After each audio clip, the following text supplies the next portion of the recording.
Hello friends. Most welcome. English Spoken Course Part 1.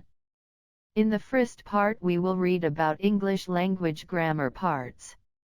English grammar.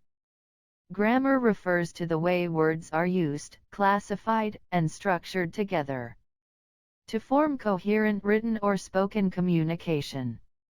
This guide takes a traditional approach to teaching English grammar, breaking the topic into three fundamental elements: parts of speech, inflection, and syntax.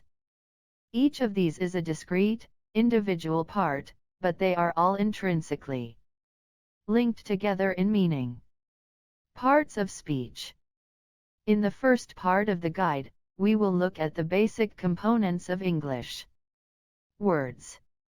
The parts of speech are the categories to which different words are assigned, based on their meaning, structure, and function in a sentence. We'll look in great detail at the 7 main parts of speech: nouns, pronouns, verbs, adjectives, adverbs, prepositions, and conjunctions, as well as other categories of words that don't easily fit in with the rest, such as particles, determiners, and gerunds. By understanding the parts of speech, we can better understand how, and why, we structure words together to form sentences. Inflection. Although the parts of speech provide the building blocks for English, another very important element is inflection, the process by which words are changed in form to create new, specific meanings. There are 2 main categories of inflection: conjugation and declension. Conjugation refers to the inflection of verbs, while declension refers to the inflection of nouns, pronouns, adjectives, and adverbs. Whenever we change a verb from the present tense to the past tense, for example, we are using conjugation. Likewise, when we make a noun plural to show that there is more than one of it, we are using declension.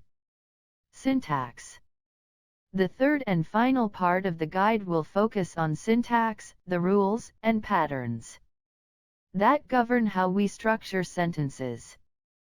The grammatical structures that constitute syntax can be thought of as a hierarchy, with sentences at the top as the largest cohesive unit in the language, and words, the parts of speech, at the bottom. We'll begin the third part by looking at the basic structural units present in all sentences: subjects and predicates, and progressively move on to larger classes of structures, discussing modifiers, phrases, and clauses. Finally, we we'll end by looking at the different structures and categories of sentences themselves, using the 3 parts together. The best way to approach this guide is to think of it as a cross-reference of itself.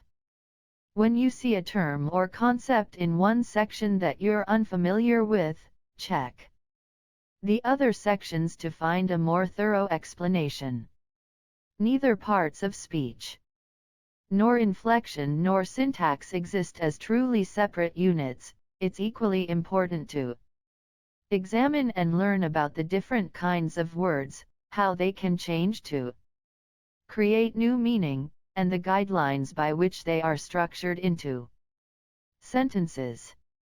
When we learn to use all 3 parts together, we gain a much fuller understanding of how to make our speech and writing not only proper, but natural and effective. In the next video we will read part of the speech with complete detail.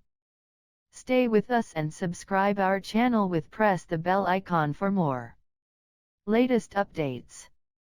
Thanks for watching.